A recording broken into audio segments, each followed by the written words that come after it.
Það ánægjuleg tímamót að núna sé að færast skimun fyrir krabbameinum í leghálsum og brjóstum yfir á annars vegar spítalann og hins vegar yfir á heilsugæslustöðvarnar.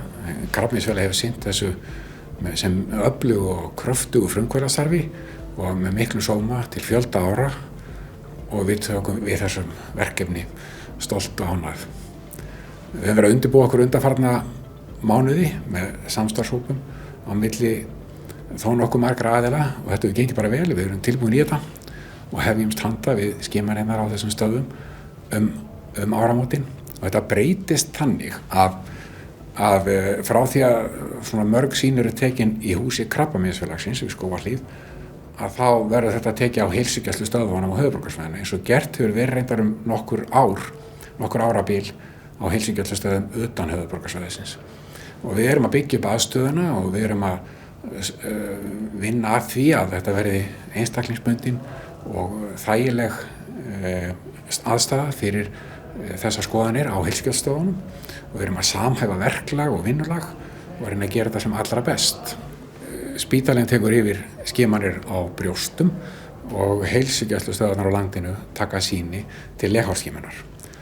Það verða þær breytingar áramót að tillögu skimunarráðs að HPV-mælingar eða svo veirumælingar til að athuga hvort það séu veirur í leghálsinum að þær verða fyrsta skoðun á sýninu sem eykur næmnina töluvert þannig að við eigum að ná fleiri, við eigum að ná 20-30% fleiri sjúklegum sýnum heldur en að við beitum hefðbundinni aðferð sem hefur verið frumu sýni.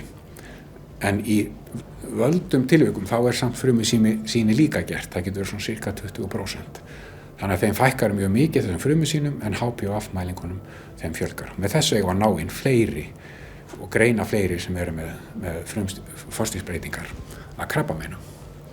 Spítalinn tekur síðan yfir framhaldi þegar við komum niður í svokallega leghálsspeglun að þá það bæði spítalinn og einstaka kvensjúkdómalæknar sem að gera slíka rannsókn til þess að fullkomna rannsóknina og vera alveg viss hvernig ástandið áður en að tekið til einhverja aðgerða. Já, framtíðarsýnin jú nokkuð ljós. Það sýnir sig að HPV-mælingarnar taka yfirhöndun hafa gert á undanförnum árum í nágrannalöndunum og við erum að taka einmitt yfir það. En síðan það líka ánægjulegt að til þess að bæta þátttökuna þá hægt að taka sýni sjálfur. Þetta ekki eins þegar við erum að ræða veirumælingu, þá geta konur að tekið sýni sjálfar heima og sjálftöku sýna hefur verið stundum mikið núna í COVID-tímum eins og í Svíþjóð og það yfir 100 ritrýndar greinar sem sýna að það jafn góð aðferð til þess að mæla veiruna en ekki auðvitað til að gera frumu því það svolítið vandasamara verk. Þannig að sjálfsagt eftir nokkur ár þá verður sýnin tekin að mestu leyti heima, send á heilsugæslustöðina, við rannsökum og köllum svo til þær konur sem þarf að skoða betur. Nú komið að því að fara að bóka tíma í leghálsskoðun að þá munu konur fá tilkynningum það í pósti að það sé komin tími á þetta og þá getum við að bóka sýnatöku annaðhvort á heilsuvera.is eða með því að hringja í þína heilsugæslustöð og skrá því og bóka því í tíma. Það einfaldasta leiðin til að komast í þessa skoðun. Skimunarráð leggur til að það séu konur á ákveðnum aldri, þetta frá rúmlega 20 og upp í tæplega 70 sem að mæta í þessar skoðanir og þá eiga allar þær konur að fá tilkynningum það á réttum tíma.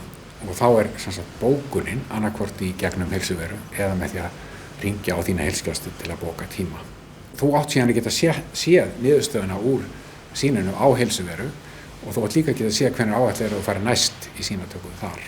En þetta allt í vinnslu og verður fullkomnað þegar nær dregur.